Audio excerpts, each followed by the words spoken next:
So for the last week or so, we have really focused on figurative language, and I promised you that we were going to do some fun art projects, and today's the day.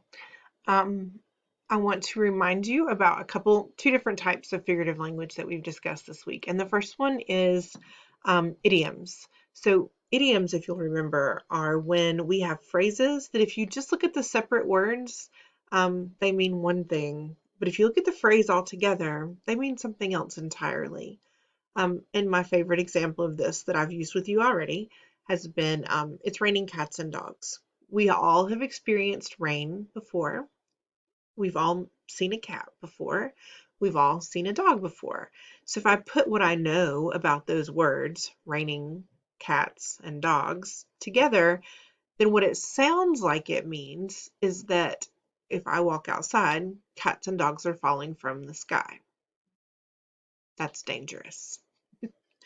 For them and for us. And that's not what that idiom means. I can't look at each word individually. I'm gonna have to look at the whole phrase. So raining cats and dogs actually means it's raining quite heavily or it's raining a lot. And so I'm giving each of you today, you're gonna check your email in just a minute, and you're gonna have one email called your idiom, not your idiot. That's different. Your idiom. And you're going to open that email and see what your idiom is. And your job today is to draw two pictures for that idiom. The first picture is going to be what it sounds like it means. So if you get it's raining cats and dogs, then you would draw a picture of maybe a person standing in the rain holding an umbrella, except for there wouldn't be raindrops falling from the sky, there would be cats and dogs falling from the sky.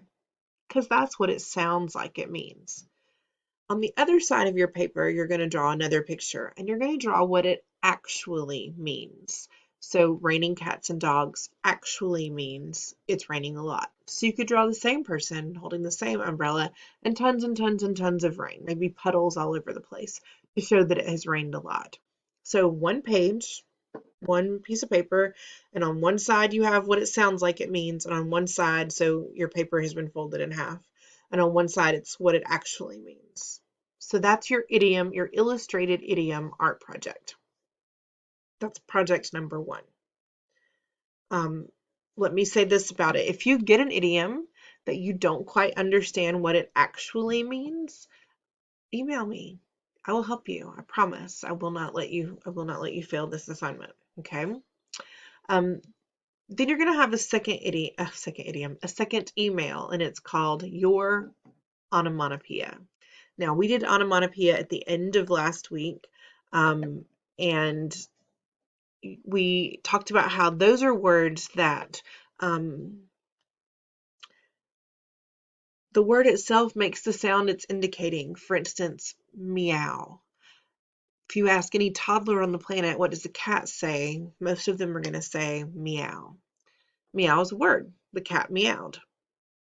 But meow indicates the sound that a cat makes, kind of like the cow mooed. Moo indicates the sound that the cow made.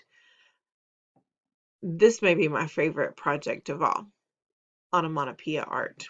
You're all going to get your own onomatopoeia, okay? And you're going to create one picture. And the biggest thing on that picture has to be the word that you're going to be given in your email called your onomatopoeia. I want to show you some examples so you'll see what I'm expecting from onomatopoeia art.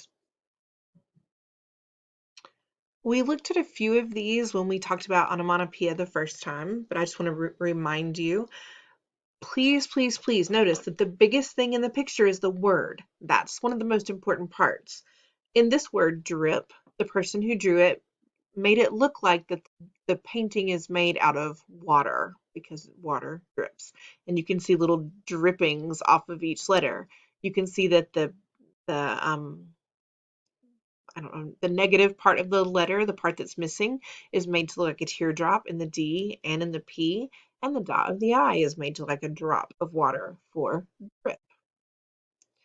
Zip had an I in the middle, but notice zip is the biggest thing on the paper, but they unzipped the I. So they used a zipper right here down the middle.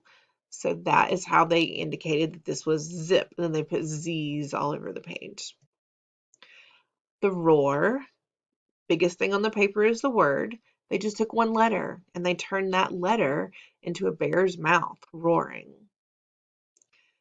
This was a bottle of Coke and their word was fizz. So when you open a bottle of Coke and all the bubbles come out, this is the fizz. So they made the bubbles come together to make the word fizz. This next one might be my favorite.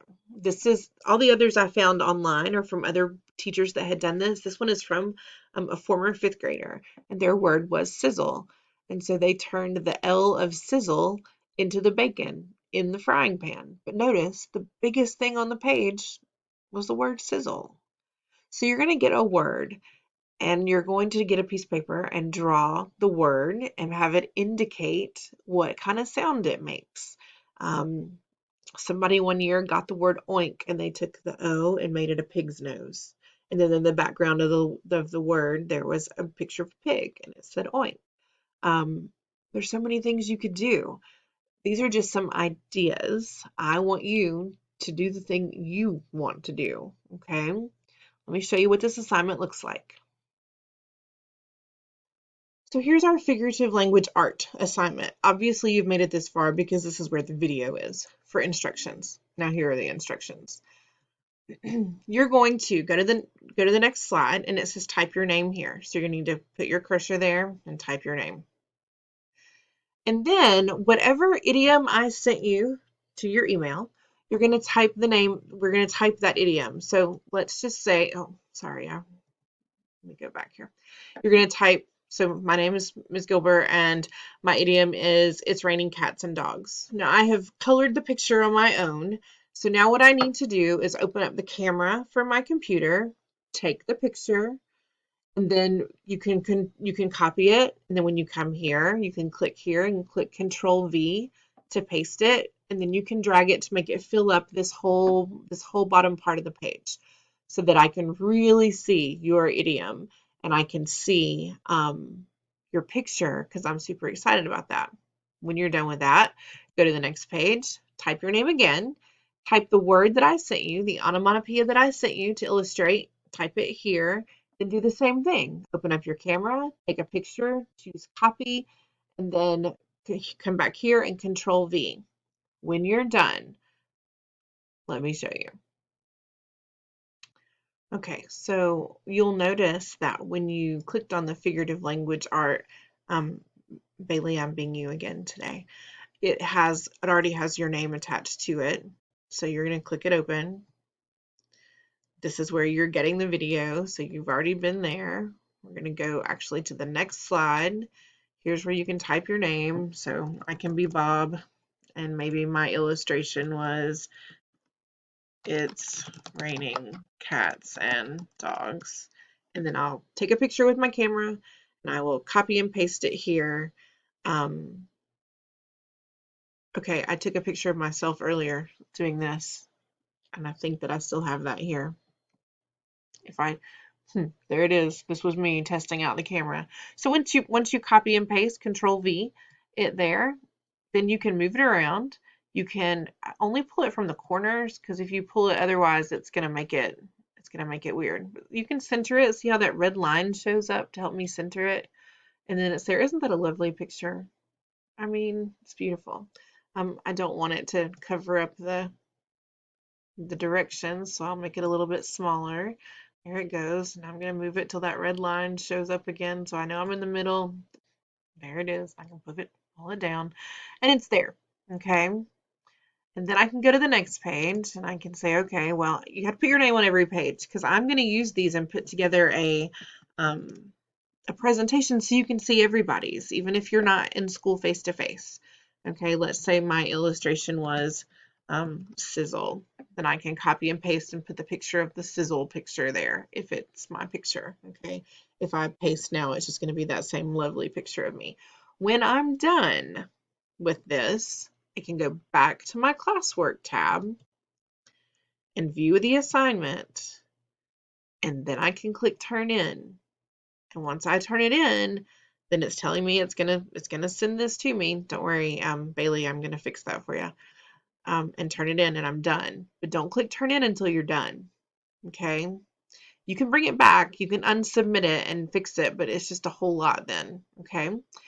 This is worth 100 points. It's not going to grade it itself. If you have followed the directions and um, done what I feel like is your best, it's an easy 100.